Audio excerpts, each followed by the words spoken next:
Bihotzeko pultsazioak jaitsi dira jada, baina oraindik ezin sinetsita gaude Markel Reala kopako final laurdenetan dago eta AZ gaua atzokoa. Bai, 36 urte geroago, Realak penalti tanda bat irabaztea lortu zuan, pena bat izan zan, bertan ez izatea posible izatia, baina hala eta guztiz ere, Rinoren taldeak aurre egin zion kontrako markagai horri eta final laurdenetan gaude. Netan, oraindik urdurinago, sekulako sufrimendua izan zen atzokoa, eta ez, Realak partida txarra egin zuelako, ze orantxe ikusiko dugu, baina 30. minututik aurrera Realaren partidua nahiko ona dela esan dezakegu, baizik eta horrela amaitzea, horrela ibiltzea, 30 jaurtiketekin, ez dakitzen bat aukerekin, eta penaltietan erabakitzea, Marreroren, egun harrigarri horrekin. Bai, guztiz. Sufrimendua izan zen, Bai, sufrimendua eta partidak, zuke ipatu zuen bezala, bi zati izan zituan, ez? Eta ez 45 minutukoak, baizik eta lehenengo 20 minutuak eta gainontzeko partida. Reala ez dakit loka hartuta aterazan, beldurtuta, agian presio gehiagorekin, baina lehenengo 20 minutuak nik uste kanporatuak izateko minutuak izan zirala, eta eskerrak aurretik 70 minutu zeudela, eta etzala gertatu hori ez dakit 60 minutuan, zebestela Realak etzuan margina izango, markagoi horri buelta mateko. Bai, konexio falta, intentsitate falta, eta arrazoia ez dakigu zein izan zen, ez? Lehenengo gola, sekulako gola da, Moncayolarena, eta pasatu daiteke, ez? Marrerok ezin du hori gelditu, jokaldi isolatu bat da, bigarrena, suerte txarra, baina dena ez da sortea, ez? Eta lehenengo 20 minutuak benetan sakarrontzira botatzekoak, gero egia esan taldeak txipaldatu zuen, Mataratzok zerbait ikutuko zuen, eta atxeden aldian ere nik uste dut mesua nahiko ona izan zela, ez? Realak horrela jarraitu behar zuen, eta egia esan markagailua irauli eta irabaztea lortu zuen, ez sufrimendu gutxirekin, baina behintzat aukera ugari sortu zituen eta nik esango nuke merezita pasatu zela Reala atzo. Bai, alde batetik Oiartzabalen gola gerta daitekela, ez azkenean sorte txarra da, baina ikusita zelako esperientzia duan oso arrarua da lehenengo zutoin hori defendatzen egotian, kanporantza ateratzia, ez azkenean posizio hori normalian mantentzeko egoten da. Hala eta guztiz ere, aipatu genuen Getaferen kontra, bloke basu hori duen taldeen kontra, aurretik jartzea markagailuan oso garantzitsua da, batez ere horiz gertatzeko, ez, atzian esartzeko, eta Osasunaren kontra, guztiz kontrakoa gertatu zen, ez, ikusi genuen utxeta biko markagailuarekin atzian sartu ziala, ez dakitzen minututik aurrera, 25 minututik aurrera ja, hasi zian denbora galtzen, eta Realak egixe esan da, egoera hori kudeatu zuan modu oso honian, eta nik uste esperientzia handiarekin.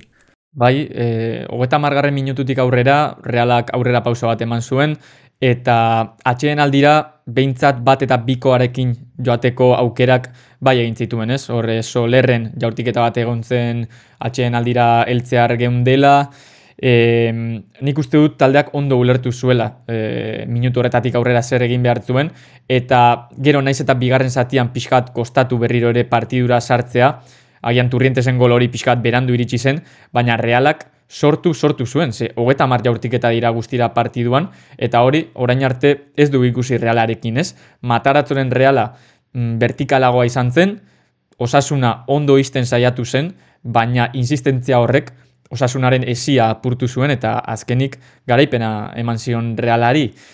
Hor jokalari batzuk, beste batzu baino garrantzitsuagoak izan ziren, nik uste dut batez ere atzoko kasuan aldaketetan ipini behar dugula fokua, ze agian 11koan jokatu zutene baino, aldaketek eragin zuten benetako aukera sorta hori, ez?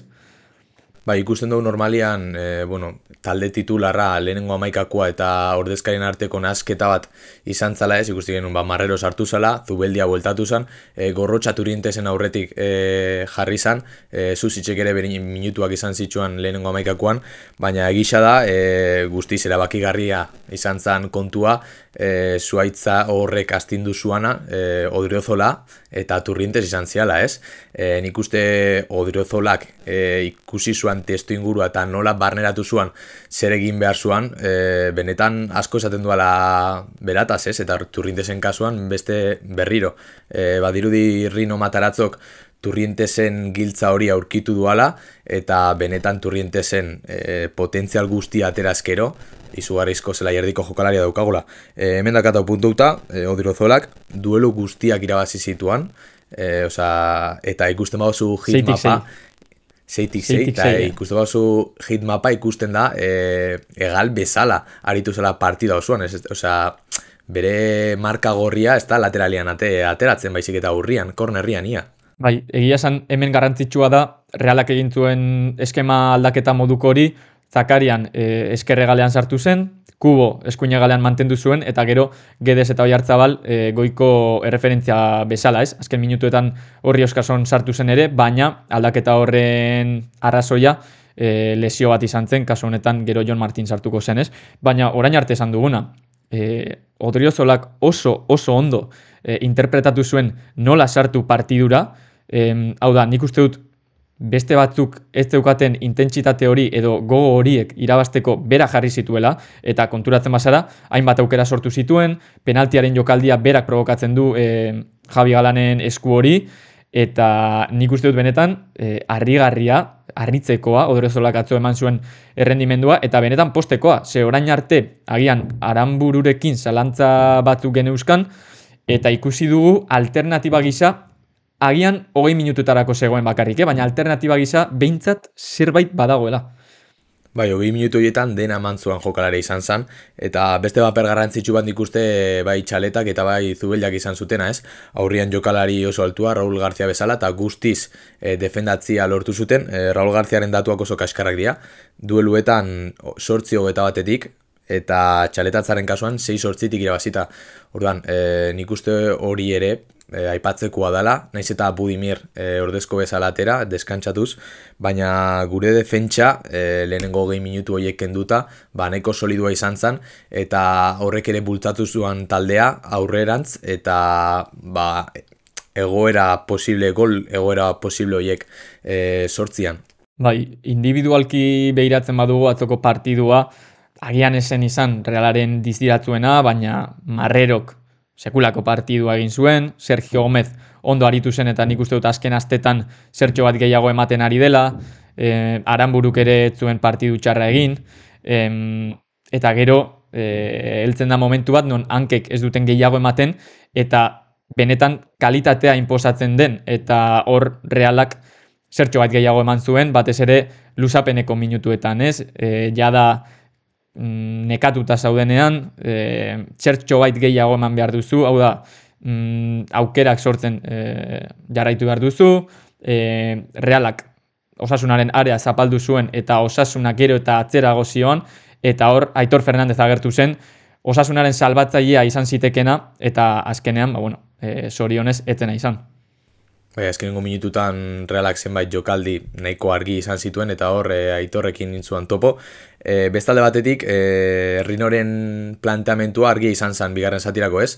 10 minutu eman jokalariei, eta zozer ez aldatzerakoan aldaketekin hasi, ez? Egisa da Kubok zuaitz hori nahiko txo astindu zuala, ez? Egisa da Rusier bigarren zatian izan zuela, eta nik uste nahiko txo ibilizala hor bere kontra, baina beste aldian, beste galian barrene nahiko desagertuta atera zan, eta nik egisa esan da, espero nuan Guedes sartzia, deskantzuan sartu izatia. Guedes eta Bryce ziren nire aldaketak ere atxeen aldian, eta harritzekoa izan zen, lehenengo aldaketak Turrientes eta Zaka izan zirela.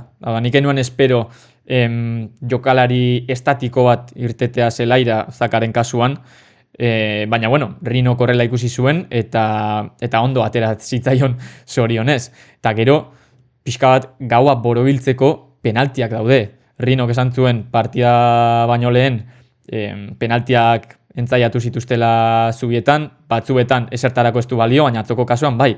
Ze orain arte Realak penalti tandetan oso errendimendu kaskarra izan du, eta atzoko jaurtiketak oso onak dira, azkena izan ezik, noski. Bai, azkenengo irabazitako penaltitan dara joatekotan, 89, 90 demoraldira joan Bartzara. Osea, goratzen dugu Mallorcaren kontrako penaltitan da hori, Barçaren kontrako Superkopako final erdiretan galdu genuen berriro ere tanda hori, eta atzokoan guzti kontrakoa izan zen. Ez dakizuk, baina atzoko gauan, naiz eta atzetik hasi markagailuan, ez dakit espiritu hori edo behintzat sinesmen hori, zeola markagailu hori buelta mateko eta batez ere, sinetxi inbiartzan eta Realak hori erakutzi zuen, eta beste gauza bat kontua aipatzeko ere, Rino Mataratzok pertsonalitatea erakutzi zuen, batez ere aldaketetan, ez? Bai, nik uste dut sentsazio orokorra hori izan zela, ez? Ez ginen anoetan egon, zoritxarrez, ezin izan ginen bertaratu, baina etxetik behintzat sentsazio hori zen, ez? Reala atzetik dago markagailuan eta huts eta biko aldea nahiko alde garrantzitsua da, baina Reala aukera sortzen ari da eta Realak bere azken aukera hori izango du, eta Zubeldiaren golean heldu zen. Gero hortik aurrera egia zen urduritasuna hasi zen eta penaltietan ni behintzat hiletatik tirakan egon, baina benetan harritzeko izan zen Realak atzo egin zuena, eta amaitzeko edo pixka bat gauak sortu zuen eztabaida posible bat plazaratzeko Marreroren errendimendua. Atean eztabaida eduki dezakegu, ze atzo ikusitakoa oso ona izan zen, Marreroren partetik, bai penaltietan eta bai partidu osoan zehar, zen nik uste dut nahiko partido serioa eta sendoa egin zuela Azpeitiarrak. Bai, Remirorekin zalantza bakarra dago azkenean jerarkia aldetik nik uste gainetik dagoela, baina zalantzarri bat dago eta da Zutoinen azpian, atearen azpian, ez tituela zifra oso ona, guztot ligako gol espekte gutxien edo geldialdi espekte gutxien edo bai, behan dago bai. Bai, azkenean ustot azkena edo azkena horrena dala. Horan, alde horretatik Remirok zalantzak ikusten baditu ikusten ari gera, bigarren aukera bat badugula eta prest dagoela, eta atzo oso ondo erakutsi zigun, badagoela prest posizio hori hartzeko, ez? Penaltietara begiraren ikuste Marrero gainetik dagoela, ikusi genuen Wandan penalti hori gelditu zuela, eta atzo ere, hori erakutsi zigun, ez? Prest dagoela, bai penaltietan eta bai ate azpian ondo mantentzeko. Gero nola sentitzen duen, ez? Reala, bai. Tribuneroa izan daiteke, baina benetan sentitzen du. Hau da, benetan txikitatik Realzalea, Azpeitiarra, Gipuzkoarra, atzo partidua aurrera atera zuten hirurak Gipuzkoarrak, Zubeldia, Turrientes, Marrero, hori ere posteko arrazoia, baina behintzat, eztabaida hor dago eta albiste ona da Realarentzat, agian buruko mina Mataratorentzat, baina buruko min ona. Final laurdenen zozketa astelenean izango da, ikusiko dugu zein talde egokitze zaion orain Realari, etxean izan daiteke, kanpoan, segurazki lehenengo mailako talde bat izango da, 100%, eta ikusiko dugu ea ekstasi honek eta sailkapen honek energia ematen dion Realari, bai ligan Barçari aurre egiteko eta bai hurrengo errondarako, edo hementxe geratzen den anekdota moduan. Hori da, talde gitxi geratzen dira, lehen mailako talde honenak, gitxi bai. Ez, Atletico, Barça ikusiko pasatzen dan, Real Madrid ere pasatzen dan, Atletico oso justi bilizen, baina pasatzen. Baina pasatzen, orduan, zergatik ez derbisa, ez? Nik uste momentu hona dela, eta bigarrengo erronda hori aurrean izateko, agian aukera hona dela, baina lata guztiz ere, garrantzitsuna dinamika honakin jarraitzia, Barça tokatzen zaigu igandian, eta, zergatik ez hilabetia borobiltzeko edo borobiltzen jarraitzeko, beste garaipen bat lortzia noetan, gotorleku bihurtzen ari dela. Bai, ez dakit atzoko takikardia baretzeko egokia den beste derbi bat tokatzea kopan, baina ikusiko dugu.